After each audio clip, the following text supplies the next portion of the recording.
আপনারা দেখেছেন যে প্রধানমন্ত্রী, আমরা যেটা চাই জবাবদিহিতাটা নিয়ে আসা। প্রধানমন্ত্রী যখন নামছেন তখন স্বাভাবিকভাবে হোল প্রশাসন তো একটা জবাবদিহিতার মধ্যে আসছে এবং সেখানে কিছু কিছু বিচ্যুতি হয়েছে, বিচ্যুতির ব্যাপারে ব্যবস্থা গ্রহণ করা হয়েছে এবং আগামীতেও অন্তত আমি কনফিডেন্ট যে সম্ভব। অর্থাৎ এটা কিন্তু গতকালকে আমাদের পরিচ্ছন্ন কর্মীরা আগের রাত থেকে, যখন আমি নিজে নামছি রাত তো 2টা 2:30 পর্যন্ত ছিল, আমার চিফ অফিসার, সচিব সহ সবাই আমরা ছিলাম, আপনারাও অনেকে ছিলেন। অর্থাৎ আমি এটাই বলতে চাই, যদি কর্মীরা সিনসিয়ার হয় এবং জনগণ যদি সচেতন থাকে তাহলে এটা পরিচ্ছন্ন ঢাকা রাখা এটা সম্ভব। আমাদের প্রধানমন্ত্রী যেটা চান ক্লিন সিটি, এটা পসিবল, এটা বাস্তব, এটা সম্ভব। কাজে এর জন্যই যেটা আমরা এখন চাই, যার যেখানে দায়িত্বে যতটুকু আছে সেই দায়িত্বের কোথাও কোনো অবহেলা সহ্য করা হবে না, তার দায়িত্ব সেটুকু পালন করতে হবে। এবং এই ব্যাপারে আপনারা দেখবেন সামনে যে আমরা আরও খুঁটিনাটি বিষয়গুলো আমরা তলিয়ে দেখব যে কোথায় কোথায় ব্যর্থ আছে, কী কারণে সার্ভিসটা তারা ফুলফিল হয় না, সেগুলো আমরা বের করে এগুলো ওয়ার্ড ওয়াইজ আমরা বের করব।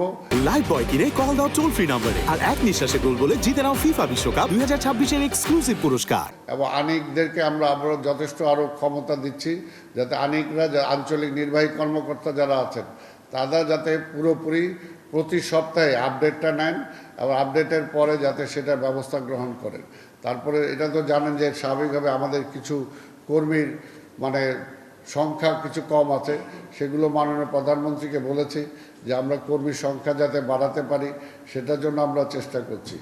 এর জন্য আমি বলতে চাই যে আমরা সৌভাগ্যবান যে আমরা এমন একজন প্রধানমন্ত্রী পেয়েছি যিনি আসলে সব সময় প্রতিটা সপ্তাহে আমাদের সাথে বসে উনি আপডেটটা নেওয়ার চেষ্টা করেন। এটা জবাবদিহিতা, এই জবাবদিহিতা যদি নিজ পর্যায়ে যদি থাকে, ওয়ার্ড পর্যায়ে যদি থাকে, তাহলে কিন্তু কাজ হতে বাধ্য, কাজ হবেই, সেটা বিশ্বাস করি।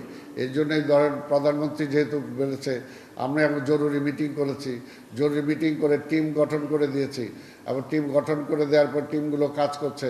অর্থাৎ সিটি কর্পোরেশনকে যদি পুরোপুরি অ্যাক্টিভ করা যায়, যেটা আমি বলছি দীর্ঘদিন এটা ইনঅ্যাক্টিভ ছিল, এই ইনঅ্যাক্টিভ যন্ত্রটাকে চালু করতে হলে তো একটু মোবাইল টোবাইল দিয়ে এটাকে চালু করতে হবে। তো সেটার জন্য আমরা চেষ্টা করছি। আমি বিশ্বাস করি যেটাকে পুরোপুরি চালু করতে পারলে নাগরিক যে সমস্যা আছে সেগুলো, তারপরেও বলছি যে 50% যদি জনগণ আর 50% সিটি কর্পোরেশন, এই 100% যদি আমরা সচেতন হই তাহলে ইনশাল্লাহ আমাদের দায়িত্ব আমরা পালন করতে পারবো। এবং আগামী দিনে এখন থেকেই বারবার আমরা বলছি যে চিকনগুনিয়া এবং ডেঙ্গু এর প্রভাব থেকে যাতে প্রভাবমুক্ত আমরা করতে পারি বা কম হয়, সেটার জন্য এখন থেকে আমরা প্রচেষ্টা নেব।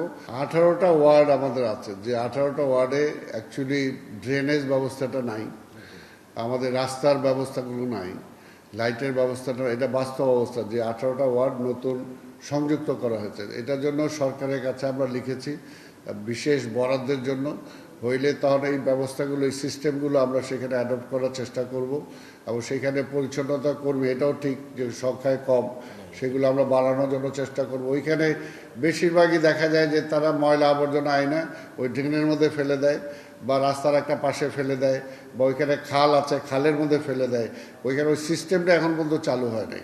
কাজে আপনি যেটা বলেছেন এটার ব্যাপারে আমাদের একটা মাস্টার প্ল্যান আছে, সে অনুযায়ী যদি আমরা কাজগুলো করতে পারি তাহলে আমরা আশা করব সমাধান হবে। আর আরেকটা কথা তো দেখেন, আমি দায়িত্ব নেওয়ার পরই বলে আসছি যে সিটি কর্পোরেশনটা একটা অভিভাবকহীন ছিল, একটা স্বাভাবিক। আজকে প্রধানমন্ত্রী, নির্বাচিত প্রধানমন্ত্রী, উনি আসার পরে অভিভাবক একটা পাওয়ার পরে একটা ধাক্কা আসছে টোটাল প্রশাসনে। ঠিক তেমনি উনি প্রধানমন্ত্রী, উনি যখন আমাকে পাশে নিয়ে নামলেন সিটিতে, স্বাভাবিকভাবে এটা তো একটা প্রেশার তো আছেই, তাই না? এটা তো প্রেশার আছে, এই প্রেশারের চোটে বেশি কাজ হয়েছে। এটা যতই আমরা জবাবদিহিতার মধ্যে নিয়ে আসবো ততই এই কাজগুলো বেশি হবে, এটাই স্বাভাবিক। কাজে ভবিষ্যতে আমরা চেষ্টা করব যে এই গতিটাকে যাতে বজায় রাখা যায়, এই গতিটা বজায় রাখার জন্য আপনাদের পজিটিভ সমালোচনাও আমরা সবসময়